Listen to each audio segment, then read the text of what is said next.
పల్నాడు జిల్లాలో వ్యవసాయ క్షేత్రాల్లోని ట్రాన్స్ఫార్మర్లు పెద్ద ఎత్తున చోరీకి గురవుతున్నాయి. మాచర్ల, గురజాల, వినుకొండ, సత్తెనపల్లి, పెదకూరపాడు నియోజకవర్గాల్లోని అనేక గ్రామాల్లో రాగి కోసం ట్రాన్స్ఫార్మర్లను దొంగలు ధ్వంసం చేస్తున్నారు. ట్రాన్స్ఫార్మర్ల దొంగతనాలను నివారించాలని, దొంగలను పట్టుకోవాలని అన్నదాతలు పోలీసులకు ఎన్ని ఫిర్యాదులు చేసినా ఫలితం ఉండటం లేదు. వ్యవసాయ పనులకు అవసరమైన విద్యుత్ కోసం అన్నదాతలు పడుతున్న ఇబ్బందులపై మా ప్రతినిధి వీరాంజనేయులు గ్రౌండ్ రిపోర్ట్. ధన్యవాదాలు అశ్విన్. పల్నాడు లాంటి వెనకబడ్డ ప్రాంతంలో ఉపాధి అవకాశాలు తక్కువగా ఉండటంతో ఎక్కువ మంది ప్రజలు వ్యవసాయం మీద ఆధారపడి జీవనం సాగిస్తున్నారు. పల్నాడు జిల్లాలో 7 నియోజకవర్గాలు ఉండగా 7 నియోజకవర్గాల్లో కూడా రైతులు ఎక్కువ శాతం వరి, పత్తి, మిరప, అదేవిధంగా మొక్కజొన్న లాంటి పంటలను పరిమిత నీటి వనరులతో అదేవిధంగా బోర్ల కింద సాగు చేస్తూ ఉన్న పరిస్థితి. అయితే ప్రధానంగా ఇన్నాళ్ళు వాళ్ళు వర్షపాతము, అదేవిధంగా నీటి ఎద్దడి, ప్రతికూల పరిస్థితులతో పోరాటం చేసిన రైతులు ఇప్పుడు ఈ ట్రాన్స్ఫార్మర్లు దొంగతనం చేసే దొంగలతో పోరాటం చేయాల్సిన పరిస్థితి వస్తుంది. గత కొంతకాలంగా చూసినట్టయితే పల్నాడు జిల్లాలోని అనేక నియోజకవర్గాల్లో అయితే ట్రాన్స్ఫార్మర్లు పెద్ద ఎత్తున చోరీకి గురవుతున్నాయి.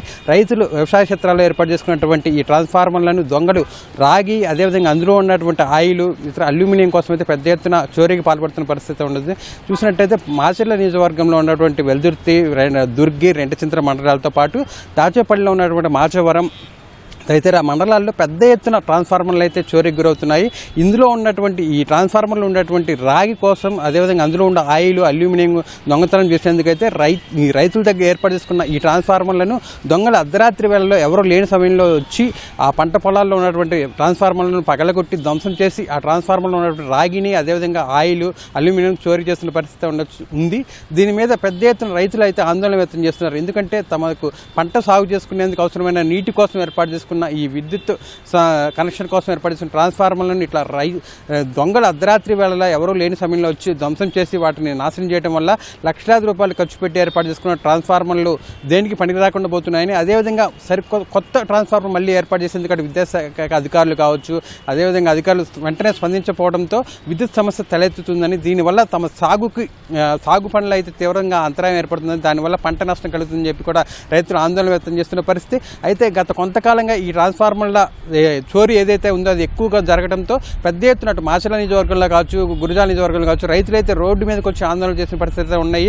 పెద్దల సంఖ్యలో పోలీస్ స్టేషన్కి వెళ్ళి ఫిర్యాదు చేసిన పరిస్థితులు ఉన్నాయి. దీంతో కొంత అప్రమత్తమైన పోలీసు అధికారులు అయితే కొంత నిఘా ఏర్పాటు చేశారు. పంట పొలాల్లో, వ్యవసాయ క్షేత్రాల్లో ఎవరైతే రైతులు ఏర్పాటు చేసుకునే ట్రాన్స్ఫార్మర్లు ఉన్నాయో వాటి దగ్గర నిఘా ఏర్పాటు చేయడం జరిగింది. ఈ నేపథ్యంలోనే కొంతకాలం కిందట, 2 నెలల కిందట అయితే మాచర్ల నియోజకవర్గంలో ఉన్నటువంటి ట్రాన్స్ఫార్మర్ దొంగిలించే దొంగల్ని, అదేవిధంగా గురజాల నియోజకవర్గంలో దొంగతనం చేసినటువంటి ముఠా ఏదైతే ఉందో వాళ్ళని పట్టుకోవడం జరిగింది. వాళ్ళ దగ్గర నుంచి దాదాపు 200 కిలోల వెండిని అయితే వాళ్ళు స్వాధీనం చేసుకోవడం జరిగింది. వారిని విచారిస్తే దాదాపు వాళ్ళకు 4 ముఠాగా ఏర్పడి ఈ చుట్టుపక్కల పల్నాడు జిల్లాలో దాదాపు 150 ట్రాన్స్ఫార్మర్లను వాళ్ళు ధ్వంసం చేసినట్టుగా కూడా విచారణలో ఒప్పుకున్న పరిస్థితి అయితే ఉంది.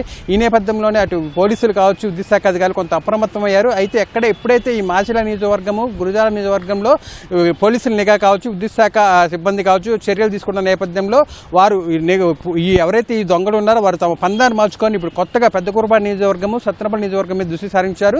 సత్తెనపల్లి నియోజకవర్గంలో చూసినట్టయితే రాజుపాలెము, అదేవిధంగా నగరకెళ్ళ మండలాల్లో, అదే పెద్దకూరపాడు చూసినట్టయితే పెద్దకూరపాడు నియోజకవర్గంలో ఉన్నటువంటి అచ్చంపేట, బెల్లంకొండ మండలాల్లో ఈ 2 నెలల కాలంలో అయితే చోరీల సంఖ్య బాగా పెరిగింది. ట్రాన్స్ఫార్మర్ మీద గుర్తు తెలియని వ్యక్తులు కావచ్చు, వీరంతా కూడా ప్రధానంగా ఈ ప్రాంతాలు ఈ రాజుపాలెం కావచ్చు, అదేవిధంగా బెల్లంకొండ, ఈ అచ్చంపేట ఇవన్నీ కూడా ఈ అటవీ శాఖ పరిధిలో, అటవీ శాఖ గిరిజన ప్రాంతాల్లో ఉండటం వల్ల అటువైపు రాత్రి సమయంలో ఎవరు ఉండరని దృష్టి సారించిన ఈ దొంగలు ఈ ట్రాన్స్ఫార్మర్లను ఎత్తుకెళ్తున్నారు. ఎత్తుకెళ్లే క్రమంలో ట్రాన్స్ఫార్మర్ ధ్వంసం చేసి అందులో ఉన్న రాగి, కేవలం వాళ్ళు ఉండే 10 కేజీల రాగి 20,000 వరకు వాళ్ళకి ముట్టే అవకాశం ఉంది. కానీ ఒక ట్రాన్స్ఫార్మర్ను ఏర్పాటు చేసుకునేందుకు రైతులకైతే 1,50,000 నుంచి 2 లక్షలు ఖర్చు అవుతున్న పరిస్థితి అయితే ఉంది.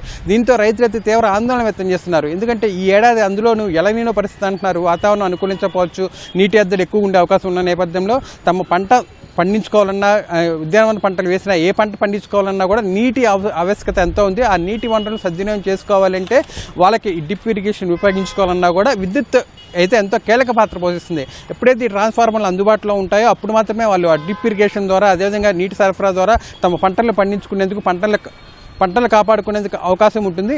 ఈ నేపథ్యంలో అటు పోలీసులు, విద్యుత్ శాఖ అధికారులు వెంటనే స్పందించి ఈ ట్రాన్స్ఫార్మర్ దొంగలను పట్టుకోవాలని, తమ ట్రాన్స్ఫార్మర్లను రక్షించాలని చెప్పి కూడా రైతులు కోరుతున్న పరిస్థితి. ఇది కెమెరామెన్ ఆలీతో వీరాంజనేయులు, ఈటీవీ న్యూస్, గుంటూరు నుంచి. వావ్ టు స్టూడియో. ధన్యవాదాలు వీరాంజనేయులు.